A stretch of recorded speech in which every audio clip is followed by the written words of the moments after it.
Bueno, queridos, si me están viendo escribiendo en la pizarra, voy a tratar o en PowerPoint, estoy de alguna forma cuidando la voz para llegar al fin de este día con ustedes y rápidamente resumir algunas de las cosas que voy armando en la pizarra o en la computadora para llegar con voz suficiente a estos 4 talleres. Primero, vamos a definir la introducción principal respecto que vivimos en una saturación de datos con proliferación de información y especialización fragmentaria del conocimiento. Datos, información, conocimiento. Y eso coincide con el retiro de la reflexión del ámbito público. El paisaje de acontecimientos ante el que nos exponemos como reporteros está reducido a 4 tipos: a los hechos de la naturaleza o que están fuera de la acción humana, a las acciones, a los actos pensados especialmente para producir efectos y a los discursos, en donde obviamente predominan los pseudoeventos, ya sea hechos por marketing o por propaganda vestidos como noticia, o el que también se llama como infotainment o infoentretenimiento, sea en las formas, por cómo es presentado, o por el contenido, la sociedad del espectáculo y de la emoción. Reflejar el deslizante presente histórico de los humanos en su circunstancia es nuestra tarea, para no quedar sujetos a la permanente obsolescencia de la novedad aislada de su contexto. Impone que como informadores independientes nos enfoquemos en la consecuencia de la secuencia. Y gracias a los antecedentes para atrás o perspectivas para adelante, representemos la continuidad y la variación, que en el mejor de los casos, en informes como el Skyline que hemos preparado, busca un presente de las mentalidades, como a mediados del siglo pasado, toda una escuela de los anales procuraba una historia de las mentalidades que fuera más allá de los hechos pequeños, de las batallas o de los cambios de gobierno.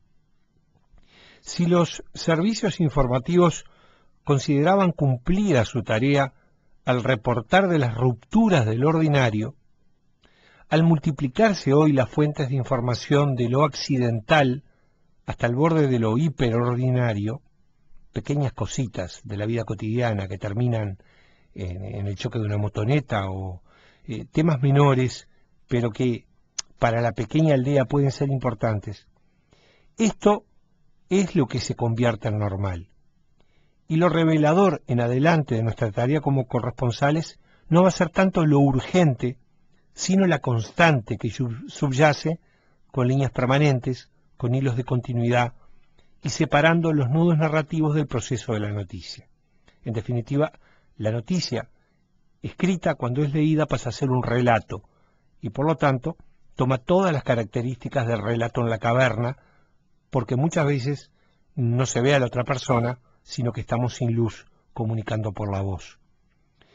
Cuando hablamos de los ejes, tendríamos que identificar claramente de qué hablamos. Los procesos son líneas de sucesos que pueden ser parte, incluso cada uno de esos sucesos, de varios procesos a la vez, en un orden de sucesión, y no es redundante, que no es necesariamente de causa-efecto. Hay hechos que unos van antes que otros y no necesariamente unos son causa de otros. Por eso debemos cuidarnos del fácil enlace de varias cosas que han sucedido en una misma cadena de actos o de acciones y querer establecer causa-efecto necesaria. Dentro de los procesos hablamos de los ciclos. Los ciclos son procesos que siguen secuencias previstas, como el del año, que tenemos una etapa de verano, tenemos una etapa previsible de lo que va a suceder hasta Semana Santa. Eso es lo esperado, las secuencias previstas. Pero las consecuencias se separan entre las previsibles de lo esperable o las imprevistas, lo que hablamos de los imponderables. Que el año termine siempre el 31 de diciembre no significa que el 31 de diciembre ocurra la peor noticia del año. Por lo tanto, siempre tenemos que estar preparados para actuar como corresponsales en los tres tiempos, los del urgente, lo de la cobertura, o sea, la coyuntura, y lo de lo permanente, de lo cual van a hablar los ejes. El reportero entonces controla en tres tiempos lo imprevisto, que es lo urgente, lo previsto, que es la cobertura, y lo provisto, que es nuestro aporte personal sobre lo permanente, de lo cual nos alimentamos en esa etapa de reflexión que tenemos que darnos, como ustedes han hecho en los últimos días, reconsiderando los ejes con los cuales empezamos hace 30 meses. Vamos a concentrarnos en los ejes, sobre lo cual vamos a trabajar esta tarde. Llamamos ejes a los procesos de largo plazo, compuestos de múltiples variables que lo sostienen, como las argollas a la barra, en torno a los que gira el destino de una comunidad o área geográfica. En nuestro caso nos planteamos, nos postulamos, armar 10 ejes sobre los cuales volver a respirar cuando las noticias cortas nos tienen muy en lo inmediato o cuando no pasan coberturas y podemos darnos el gusto de hacer informes especiales que representen a nuestra comunidad en el sentido informativo, sobre todo enfocándonos en los otros departamentos para que entiendan lo que pasa en nuestro pago chico, pero también porque muchas veces lo que nos sucede en nuestro pago es lo que representa otras cosas o despierta lo que sucede en otros departamentos y que no se habían fijado, porque generalmente el otro nos permite reconocernos. La diferencia entre el eje y el vector es que el vector es un eje, pero que adquiere sentido, dirección, es una flecha.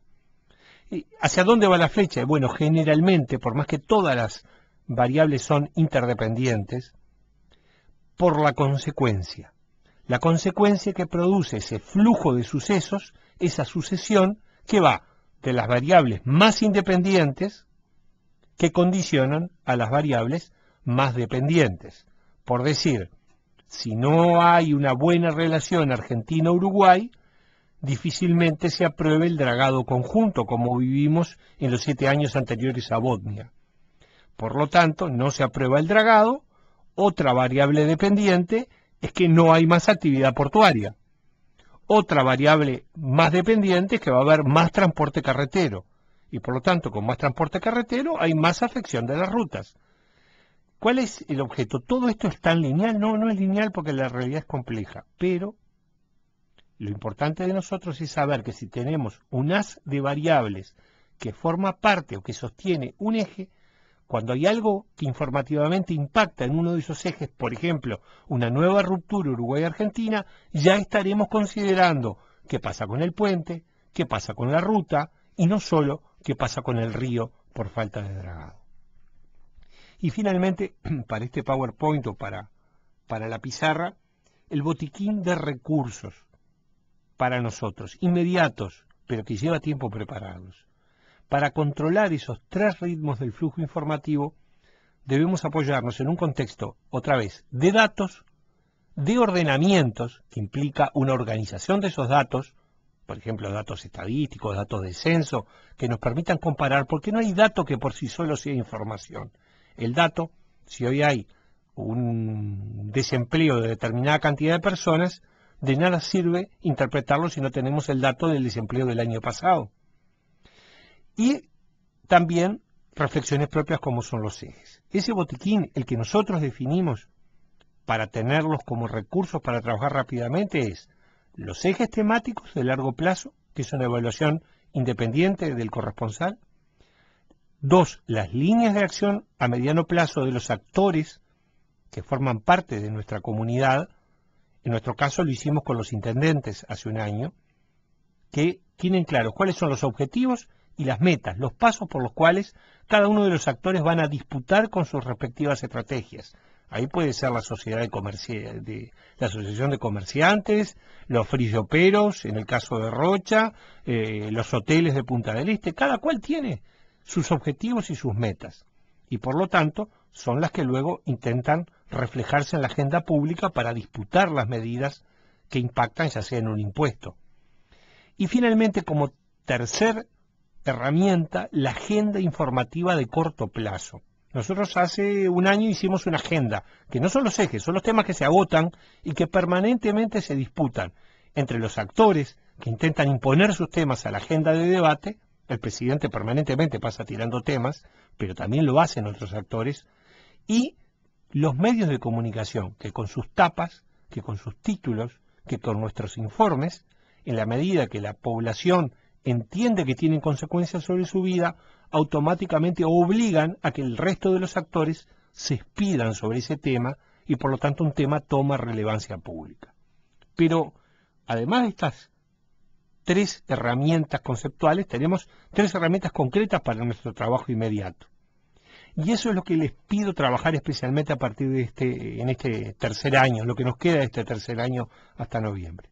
El mapa de actores y teléfonos, cosa que hicimos con las intendencias y directores. Bueno, tengamos un mapa de actores. ¿Para qué sirve este mapa de actores?